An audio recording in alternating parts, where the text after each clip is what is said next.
Сәлем баршаңызға. Бүгінгі тақырыбымызда сенің состояниең сенің ақшаңа қалай әсер етеді деген тақырыпты қозғайтын боламыз.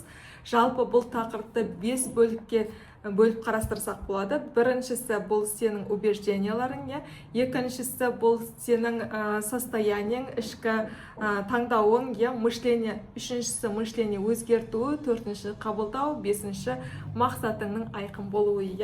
Енді жеке-жеке тоқталып кететін болсақ, біздегі убеждение, мышление деген нәрселер қайдан пайда болады? Жалпы менің оқырмандарымның көбісі 25 жастан бастап 55-60 жасқа дейін барады. Яғни ол кісілердің барлығы Советский Союздың тәрбиесін көргендер, не болмаса сол тәрбиемен өскендер. Ол кезде қалай болды? Жалпы Советский Союздың кезінде бай адамдар болған жоқ, барлығы бір қалыпты өмір сүрді. Шамалы ақша болатын болса, көбірек ақша тауып қойса, ол ұры атанды, қудаланды, елден жер аударылды. Жалпы яғни Қазақстан еліне сыйдырған жоқ. Сол себепті де біздегі ата-анамыздан көбісі қалған убеждениялар: бай болмау керек, асып таспау керек, біреуден кемде артықта болмау керек, орташа қалыпта бір қалыпты өмір сүру керек деген убеждениемен жүретін болдық. Байлардың барлығы ұрылар, оңай жерде ақша жоқ, еңбекпен, таза еңбекпен табыс табасын, бірақ ол ауыр еңбек болу керек, және де таңнан кешке дейін демалыссыз бүкіл денеңмен, жаныңмен, тәніңмен жұмыс жасағаннан кейін барып саған ауыр жолмен ғана ақша беріледі, және де ол ақшаның өзін сен орташа деңгейде ғана табасың. Яғни байда бола алмайсың, жақсы өмірде сүре алмайсың. Яғни үлкен жаққа қарай армандай алмайсың. Яғни бізді ойымызды, санамыздың барлығын шектеп тастаған. Сен күнделікті өміріңе, тамағыңа, бала шағаңды асырайтын ақшаң болса болды, сол ғана жеткілікті деген убеждениемен өмір сүріп келдік. Және де артық не суйся дейді, кішкене болса өзіңді көрсетпе, тыныш отыр, саған ол нәрсе болмайды деген разрешение де болған жоқ. Бізде рұқсат алудың өзі, табыс табудың өзі қиынға соқты. Мысалға осы онлайнға келетін кездің өзінде де онлайн деген не нәрсе? Жаңағы бір оқуды оқып алсаң болды, ары қарай сол сенің өмірлік наның болады дейді. Ал қазіргі заманда қандай? Бізде бір университеттің оқуымен, бір дипломмен өмір бойына жұмыс жасай алмаймыз. Өйткені қазіргі заман дамыған, қазіргі заманда күнделікті оқу керек, әр кезде өзің квалификацияңды өсіріп отыруың керек, өйткені конкуренция өте бешеный. Бұрынғы замандағыдай бір оқуды оқып алдың, сонымен бүкіл өмір бойына жұмыс жасайтын деген әңгіме жоқ. Онымен жаңағы үлкен жастағы кісілеріміз келіспей жатады, бірақтан да ол это факт, есть факт. Оның себебін мысалға маған бухгалтерияға келген кезде де 50-60 жастағы үлкен кісілер де келіп жатады, чтобы нөлден бастап ипотоларды жүргізу үшін. Оның өзі қазіргі заманның талабына сай бейімделіп жатыр деген сөздің өзі. Бізге енді убеждениялардың барлығын ата-анамыз беретін болғандықтан, біз кішкентай кезімізден бастап сол убеждениялармен өскендіктен миымыздың барлығы қалыптасып қалған, оны өзгерту қиынға соғып жатады. Яғни мен осыны оқыдым, барлық әрекеттерімді жасадым. Жұмысыма таңертең 9-дан 6-ға дейін барып келдім. Болды, маған ақша үйіліп төгіліп келу керек деген сияқты. Бірақ ол ақша көбіне не істейді? Бізге жетпей жатады. Соның себебінен бізде қаржылық сауаттылықтың аздығынан, ақша жетіспеушілігінен біз қарызға кіріп кетеміз, қарыздан қарызды төлейміз. Бір айдан екінші айға жетіспей жатамыз. Яғни қаржылық сауаттылық болмаған кезде не істейміз? Біз қазіргі заманда бізде Инстаграм дамыған, TikTok дамыған, барлық жерлер дамыған заман. Жалпы әрбір шагың сенің ақша тұрады. Даже врачқа қаралатын болсаң да саған ақша керек. Жалпы денің сау болу үшін, тамағын тауып жеу үшін, балалардың жаңағы елден қалдырмау үшін барлығына ақша керек. Жалпы ақша бізде екінші орында тұрады. Жалпы сол себепті де біз елдердің өміріне қызыққанымыздан, елдерге жаңағы көре алмаушылығымыздан, өзіміздің эгомызды басуымыздың арқасында не істейміз? өсек аяңға жүгінеміз. Ой, сол арам жолмен тауып жатыр, ол дұрыс емес жолмен тауып жатыр, не болмаса осылардың бәрі бай екен, өздерінше көрсете береді екен деген сияқты өзіміздің әрекетсіздігімізді басқа адамдарды жамандаумен эгомызды жауып тастап отырамыз. Сол кезде біз не істейміз? Төменгі вибрацияға түсеміз. Төменгі вибрациядағы адамдар қандай болады? Жалпы айналасының барлығын өсектейді, жамандайды, өсектің барлығы, жаманшылықтың барлығы соның мойнында тұрған сияқты болды. Бүкіл әлем оған қарсы сияқты, бүкіл әлем оған жаман сияқты көрініп тұрады. Даже айналасындағы адамдардың өзі жаман болып көрініп тұрады. Яғни бірге тұрып жатқан ол ата-анасы болуы мүмкін, бауырлары болуы мүмкін, ата-енесі болуы мүмкін, особенно ата-ене, жаңағы қайын жұрт дегендерге біз қас жаудай қараймыз. Ең өкініштісі, хотя біз олармен болашақ өміріміздің көп бөлігін өткіземіз. Солармен арпалысумен, олар маған бір жамандық жасап қойды, дуалап қойды, или там жаңағы жаман нәрселер жасап қойды, мені сыйдырмай жатыр деген сияқты жертва состояниесіне түсеміз. Жертва состояниесіне, яғни біз өзімізді өсіруді, дамытуды, алдағы қарай жылжуды және де басқа адамдарға қалай пайдалы боламын деудің орнына біз сондай төменгі вибрацияда елдермен алысумен өмірімізді өткізіп алып жатамыз. Одан кейін тағы да не істейміз? Бос уақытымыз бола қалса сериалдар көреміз, телевизордан жаман жаңалықтарды көреміз, тиктоктан өткізіп рилстарды көреміз. Даже біреудің бір нәрсесі айтып жатқанның өзінде немене тез айтпай ма, қашан айтады, осыларақ бір айтпайды екен дейміз.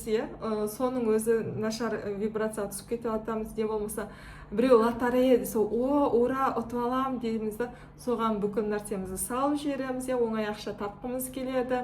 Ол бермей қалса, одан асқан жаман адам жоқ болып шығады. Яғни өзімізден ответственность алып тастаймыз, өзімізден. Не болмаса жаңағы финансовый пирамидаларға кіріп аламыз, жатып алып, потолокқа түкіріп қойып, ақшаны табамыз деп ойлаймыз. Соның бірі мен де болғанмын. Финансовый пирамидаға кіріп, бастапқы уақытта 1-2 айында күшті ақша берді, потом бүкіл ақшамды сыпырып алды. Вот сондай сияқты мошенникке алданған адамдар да көп.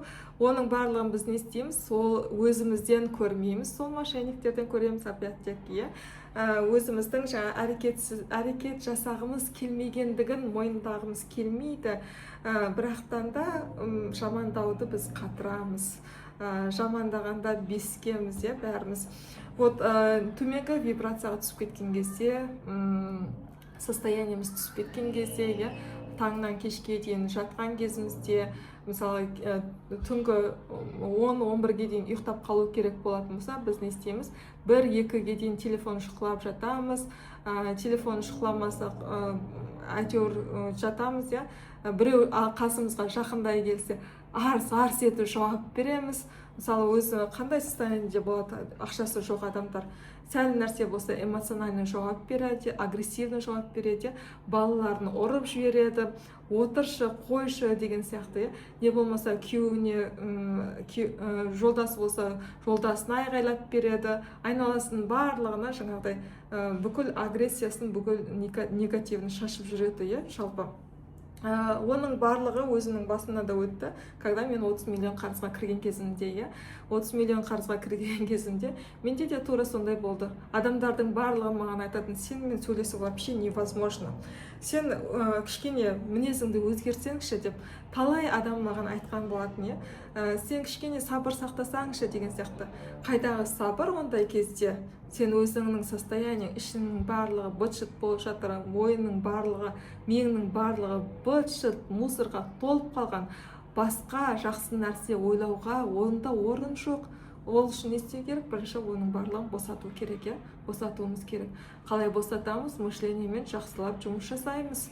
Яғни мусорды тазалаймыз, Аллаға сенімімізді арттырамыз, новый әрекеттер көреміз, өзіміздің потенциалымызды ашуға тырысамыз, адамдарға қалай көмек беру жолдарын іздейміз.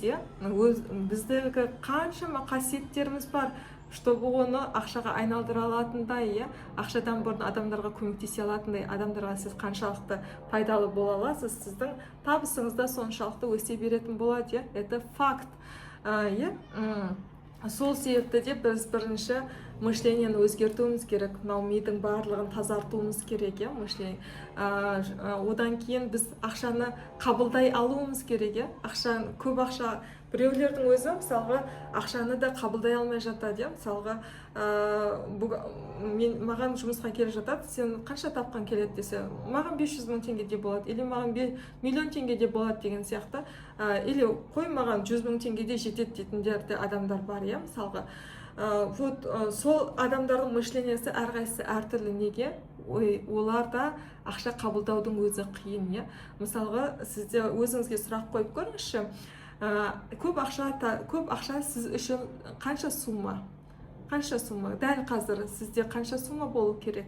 Мысалға, ол сізде 500 мың теңге болу керек па, 300 мың теңге болу керек па, или миллион теңге табу керексіз ба, чтобы сіз нормально жақсы өмір сүруіңіз үшін, иә? Или сіз 5 миллион табуыңыз керек па, или 100 миллион табуыңыз керек па, қанша табуыңыз керек? Және де сол ақшаны ойлаған кезіңізде қандай сезімде боласыз? Қандай сезімде? Мысалға сізге дәл қазір, иә, мысалы сіздің зарплатаңыз қазір 300 мың теңге болса, дәл қазір сіз миллион зарплата алатын болсаңыз, қандай состояниеде болатын едіңіз?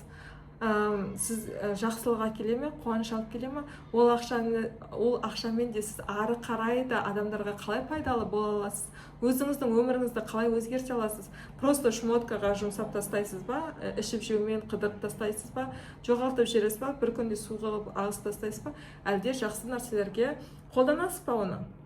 Вот сол жерде мәселе, иә. Не болмаса ол ақша келген жағдайда мүмкін сіздің мойныңызға ата-анаңыз, туыстарыңыз, бауырларыңыз, не болмаса күйеуіңіз, қайын жұртыңыз отырып алатын шығар иығыңызға. Бүкіл жауапкершілікті сізге беріп қойып, сол үшін мүмкін сіз тапқыңыз келмейтін шығар ақшаны. Не болмаса ақша тапқан кезіңізде сізде қандай жағдай болады? Сіз өзіңізді бұзылып кетем деп ойлайтын шығарсыз мүмкін. Эгоңыз артып, көкірек болып кетем деп ойлайтын шығарсыз. Не болмаса ақша келген кезде тағы қандай состояниеде болуыңыз мүмкін? Ақшаны сізде мүмкін ұрлап кететін шығар. Жаман адамдар сіздің айналаңызда көбейіп кететін шығар. Или бір күнде жаңағы ақшаңызды ограбить етіп, сіз өлім состояниесіне баратын шығарсыз. Қандай состояниеде боласыз жалпы? Вот, сіздің денеңізде қандай чувство бар? Қорқыныш па, ұят па, әлде жеңілдік сезім ма? Қандай сезімде боласыз жалпы? Вот сол ақшаның сізге келгендегі состояниесін денеңізбен сезіне алуыңыз керек, иә? Яғни бұл ақша қазір, егер де сіздің ойыңызда бар болатын болса, мен таба аламын деген, табуым керек деген ой болатын болса, Алла тағала оны сізге міндетті түрде береді. Ол сізде бар уже. Просто оны қабылдай алу керек. Қалай қабылдаймыз? Мышление өзгерту арқылы, опять-таки, иә. Мышление өзгерту арқылы сіз бүкіл нәрсені өзіңіздің өміріңізге алып келе аласыз. Дәл қазіргі өміріңіз сіздің айнаңыз. Айналаңыздағы адамдардың барлығы сіздің айнаңыз, иә. Егер де сіздің өміріңізде если что-то не устраиваете, онда сіз айналаңызға қарап көріңіз. Сіздің айналаңызда қандай адамдар? Мүмкін сол қасиеттер сізде де бар шығар. Соны сіз мүмкін өзгерту керек шығарсыз, иә. Мүмкін сіз самооценкаңызды көтеру керек шығарсыз, иә. Или жаңағы ақша қабылдау жолдарын өзгертетін шығарсыз. Қорқынышыңызды жеңіп, ұят сезімін жойып деген сияқты, иә.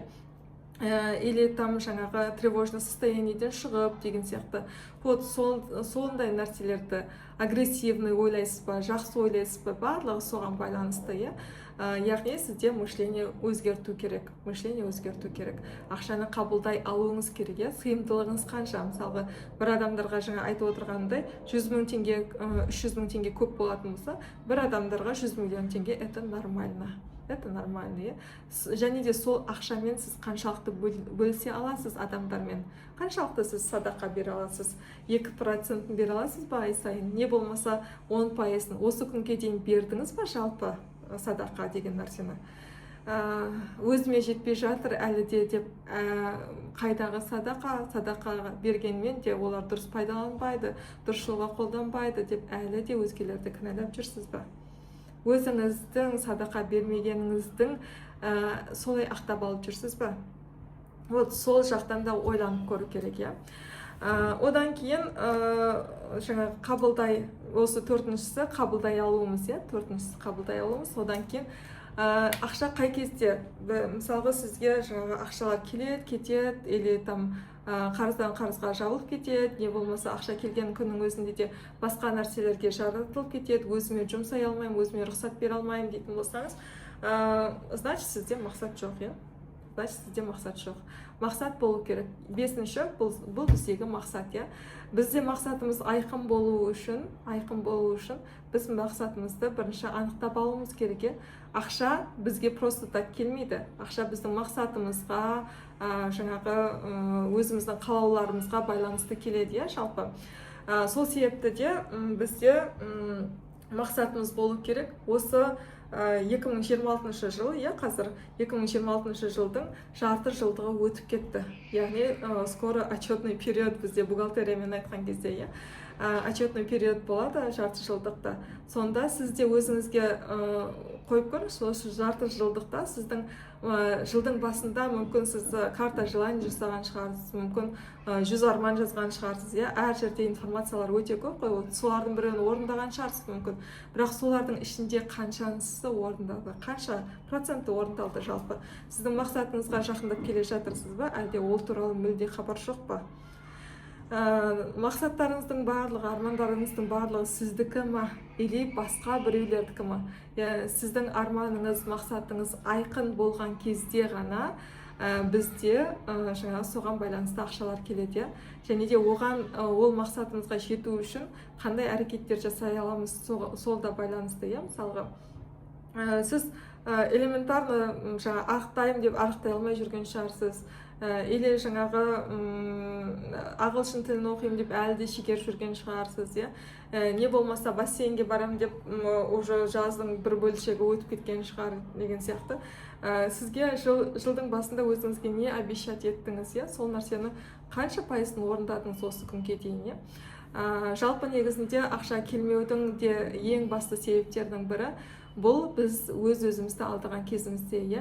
Яғни біз ментальный қарыз болған кезімізде де ақша бізден алыстай береді. Яғни біз ментальный қарыз дегендеріміз не жалпы?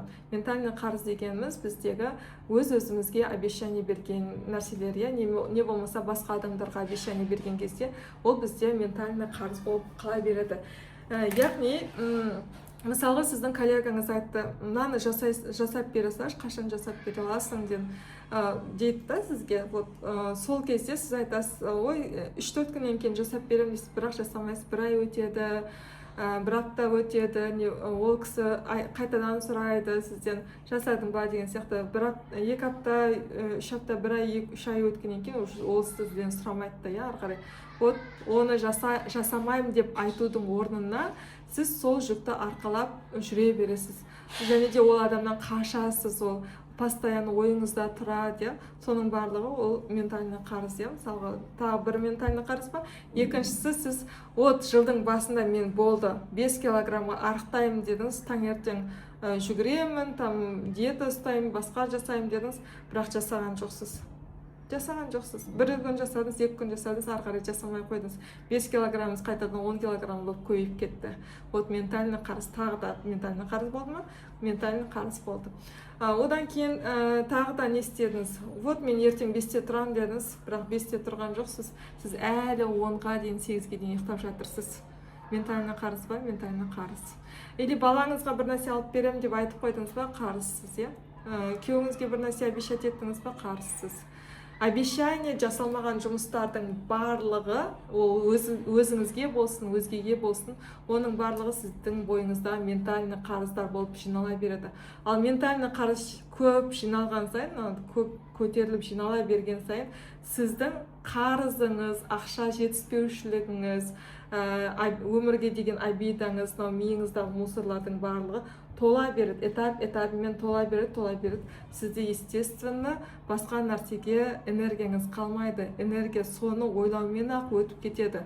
Ал энергия дегеніміз не? Энергия бізде ақша. Энергиямыз жоғалған кезде біздің ақшамыз да жоғала береді. Яғни бізді қарыздан қарызға кіріп кетуіміздің себебі, жалпы қарызға кіруіміздің себебі, ақша жетіспеушілігі деген сияқты қарыз болмаса да, соның барлығы ең бірінші кезекте ең бір басты факторлардың бірі бұл ментальный қарызда болу. Ол нәрседен біз қалай құтыламыз ментальный қарыздан? Ментальный қарыздан құтылудың единственный жолы, сіз либо жасап тастайсыз, олардың барлығын жасап бастайсыз, жасап тастайсыз, не болмаса жасамайым деп отказ бересіз. Бүгін прям отырыңызда жазыңыз. Прям бүгін отырыңызда блокнотыңызға жазыңыз. Мен мына адамға мына нәрсе обещать еткен, ол постоянно мен ойымда тұр. Мен өзіме мына нәрсені обещать еткен, осындай болып тұр. Мен мына нәрсені 3 күннің ішінде жасап тастаймын, не болмаса 1 айдың ішінде жасап тастаймын, не болмаса мүлде жасамайым деп айтыңыз. Прям айтыңыз, мен жасамайым деңіз. Ол адам болсын, қаншалықты сізге ренжісін, ренжімесін, это не имеет значения. Просто жақсылап жеткізіңіз и жасамайым деңіз, жасамайтын болсаңыз. Алыстан қашып жүргенше, өзіңіздің миыңызды улап жүргенше, просто жасамайым деп айтыңыз болды. Ментальный қарыздан құтыласыз солай. Арықтаймын деп, арықтамай диета ұстамай жүрсіз бе? Болды, мен биыл өзіме толуға рұқсат беремін, диета ұстамауға рұқсат беремін. Может, келесі жылы жасайым деп қоясыз. Солай өзіңізді ментальный қарыздардың барлығынан құтылдырасыз. Содан кейін барып, уже материалдық жағдайыңызды реттейсіз. Яғни қолыңыздан не келеді, қандай әрекеттер жасай аласыз, адамдарға қалай пайдалы бола аласыз. Ол пайдалы болу арқылы сіз табысыңызды қалай арттыра аласыз деген сияқты. Пайдалы болам деп те, пайдалы болам деп те, біреуді использовать етіп кететін адам болудың да қажеті жоқ. Әр еңбек бағалану керек. Яғни өзіңіздің құндылығыңызды да білуіңіз керек. Құндылықты білу үшін, құндылығыңызды әрдайым ұстанып жүру үшін самооценка да жоғары болу керек. Самооценканы да реттеу керек. Самооценканы қалай реттейміз? Өзіміздің бағалы тұстарымызды анықтаған уақытта білеміз. Сол себепті де ең біріншіден состояниені реттеу үшін, ақшаңызды көбейту үшін осы 5 қағиданы жақсылап ұстанып алыңыз. 5 қағиданы ұстанып алыңыз. Содан кейін барып, сіз уже ақша потогын жеңіл ашатын боласыз. Яғни убежденияларыңызды жоясыз, таңдауымызды өзгертеміз, екінші, үшінші бізде мышлениені өзгертеміз, төртінші біз қабылдай алу деңгейін өзгертеміз. Бесінші, бұл мақсатымызды анықтаймыз. Осы 5 қағиданы ұстанған кезде ғана бізді ақша потогымыз ашылатын болады. Оған қосымша мышление міндетті түрде жұмыс жасау керек. Қабылдай алу үшін мышление міндетті түрде. Жалпы бүгінгі тақырыбымыз осы, сіздерге пайдалы болды деген үміттемін. Келесі тақырыбымыз бізде мақсатымызды айқындау туралы болады. Мақсатымызға 2026 жылдың соңына дейін қалай жетеміз, әлі де жеттіңіздер ме, жетпедіңіздер ме, анықтаймыз, айқындаймыз. Келесі сабағымыз сол жөнінде болады. Арнамнан алыстамаңыздар. Барлықтарыңызға рахмет.